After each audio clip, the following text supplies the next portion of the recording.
Manchester United have entered the race for Tottenham defender Micky van der Ven. Is Bruno Fernandes set to stay this summer? And credit in the man behind the signing of Senne Lammens after another fantastic display last night, plus all the latest news, keeping you right up to date with everything. Let's get into it. So first and foremost, give us your thoughts and feelings in the comments. How are you feeling today after last night's win? It was an ugly win, wasn't it? Like that, I don't think I can put it any other way. It was not the prettiest game of football to watch, specifically by ourselves. I thought we were flat, abject. We struggled to string passes together, but it was an absolute dogged defensive display. Senne Lammens rightly deserved man of the match. And the game was really decided on one moment of a brilliant counter-attack, classic Manchester United. We're going to go through that in a bit more detail in a second, but a fantastic goal. But outside of that, very, very poor. I felt we were lethargic, slow. Yeah, it wasn't a good performance, but an ugly win is what's going to get us Champions League football. If we win every game now between now and the end of the season, and we win ugly playing like that, don't care. It gets us where we need to be, because the reality is, to improve as a squad, it's not a coaching problem. It's a player quality. They're limited players, and we need to improve on them. And that's only going to be done with transfers. So getting between now and the summer transfer window and ending up with Champions League gives us that massive amount of money and budget to actually have, more power in the transfer market to actually go and buy players that then we can progress and improve the play style and bits, because, that's the only way forward for me. But yeah, ugly win.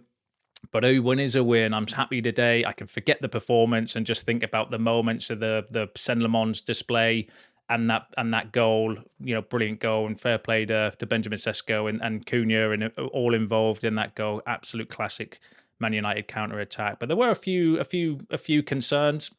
For me, it was just worrying. I know it's been pancake day recently, but we were as flat as a pancake that entire game. Couldn't manage to string 3 or 4 passes together. I felt, apart from the defence, everybody in the midfield and the attack were just bang average. They've just seemed to struggle. I don't like the front three dynamic away from home against those sort of teams. I don't like the rotation between Cunha and Mbeumo and Ahmad. Everyone seems to be getting under each other's toes and coming inside. And I think when you're away from home, a little bit more structure.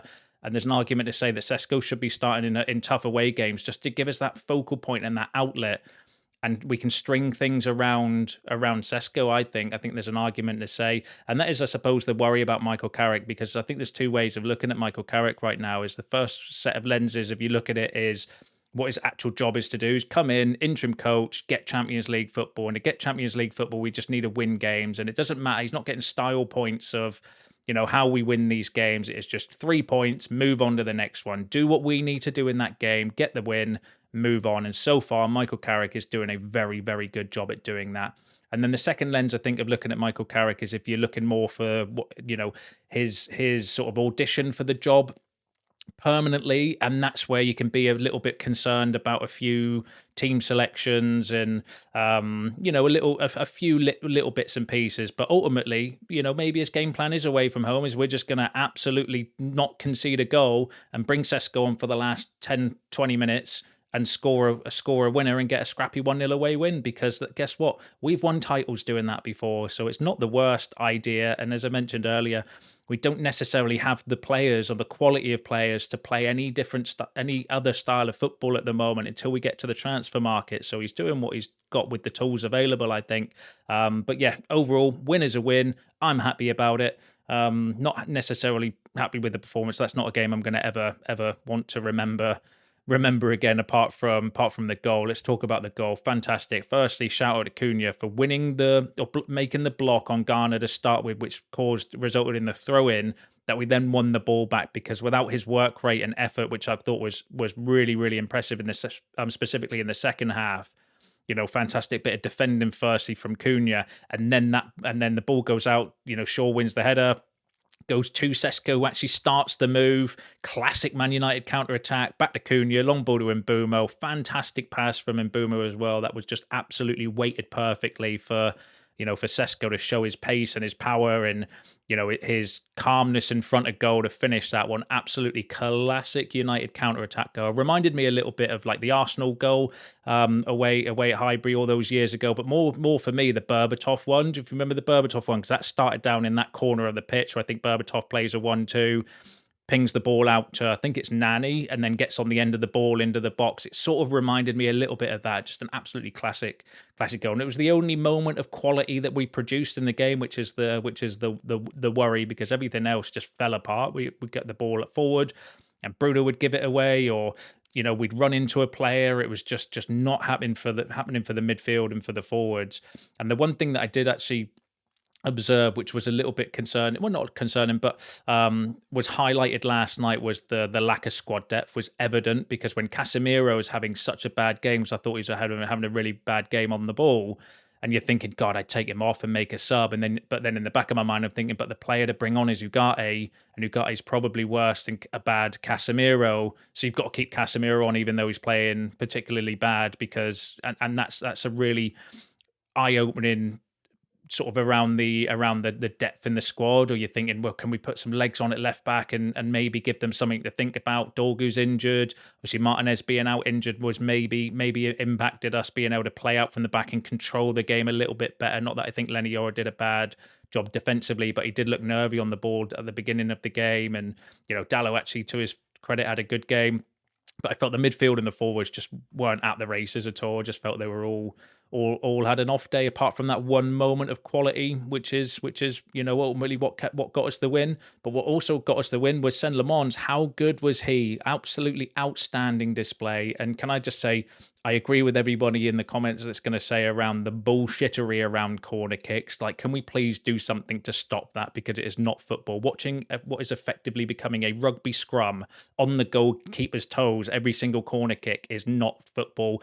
There's about 5 fouls each way you could give in that sort of scenario. Like, how are you meant to judge what's going on? It's absolutely anti-football, and the referees and the PGMOL need to do something to stop that, because it's ruining the spectacle, because everyone's just booting it forward, trying to get corners, and then just parking 10 players in front of the goalkeeper, pushing everybody around and just hoping that it nicks off of someone's backside and gets a goal. That's not football for me. It's something needs to be done about that. But our young goalkeeper absolutely handled it brilliantly. I thought he was excellent and well-deserved his man of the match display. Now, this came out from James Ducker in the Telegraph, saying some credit must go to United scout Tony Cotton for the signing of Senne Lammens. Had Amrim got his way, they would have signed Emi Martinez at a far greater expense in terms of wages and transfer fee. Cotton had seen United sign Onana against his wishes, pushed very hard for Lammens. And there was a story and a report that I brought to you, I think it was a few weeks ago now, sort of highlighting the same as well. Now, Tony Cotton is the guy that was responsible for bringing in David De Gea as well to the club. So massive shout out. He was against us going for Andre Onana. I think the report before was that Erik ten Hag went to speak to him before they signed Onana, and he basically said, what's the point? You're going to sign him anyways. And the rest is history, because you listen to the experts in this scenario. If you've got a guy that's clearly got a very good eye for goalkeeping talent, then use him and listen to him and go off of his recommendations, because he clearly knows what he's on about. And the proof is, because imagine having Onana in goal last night.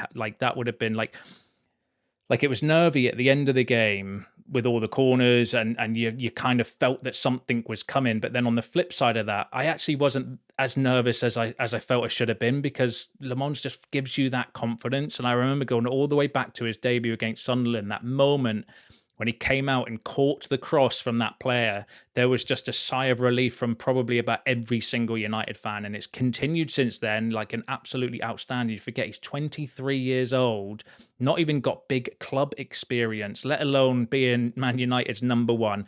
And he looks like he doesn't even care about it neither. Like, watching his interview and that after the game, it was like he's unfazed by anything. Such a calm personality and man.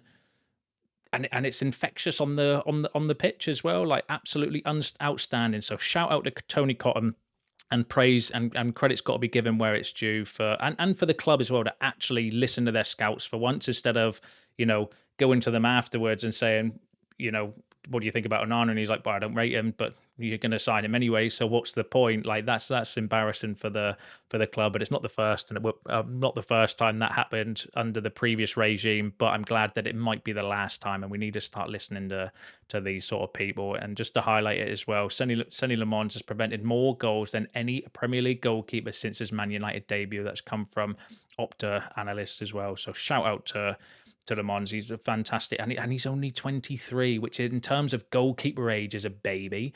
That's absolutely nuts. So long may that continue. I thought outstanding display from him personally last night, not from the team. I think him and that one moment effectively is the reason why we got the 3 points. But we got the 3 points, and that's all that matters. And then a big shout out to Christopher Vivell as well. So Solly Talks made a good point, saying one man who deserves the utmost of praise is Christopher Vivell. It's almost impossible to go 100% when it comes to transfers, but this man, along with the recruitment team, have seemingly managed to go 4 for 4. All 4 signings of Lammens, Šeško, and Boomer and Cunha contributed today, and it's not the first time neither this season where they've all where they've had an impact on our performances. And if we're heading into the summer and we're being told about this big midfield rebuild and all the signings that we're linked with, and we're going to go through a couple in today's video as well, like who's to argue to say they're not going to get it right and not going to go for the right profile of players? And it's difficult for me personally anyway to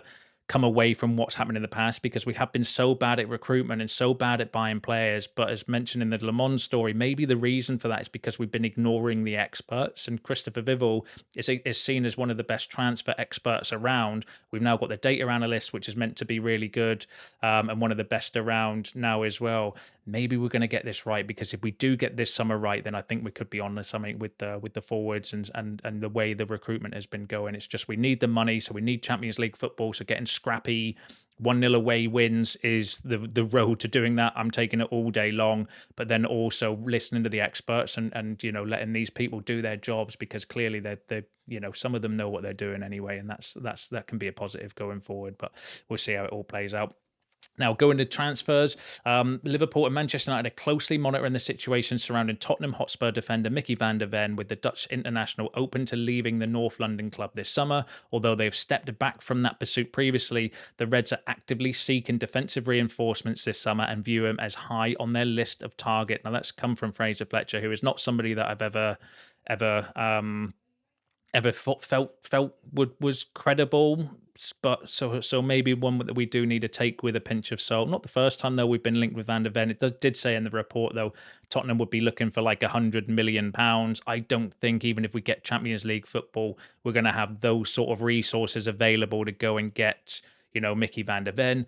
There's a possibility that Tottenham could get relegated though, and if that happens, maybe they would be a little bit more inclined to sell players at maybe a more reasonable price. But I can't see United going near Van de Ven at that fee. We know how difficult it is to try and get players from Tottenham, as we saw with the Harry Kane saga when we were going for Kane, and Tottenham refused to basically sell him for the 100 million that he ended up going to Bayern for. It was like 150, I think they were quoting United, or just flat out refused to do any dealings with us. So we'll need to wait and see.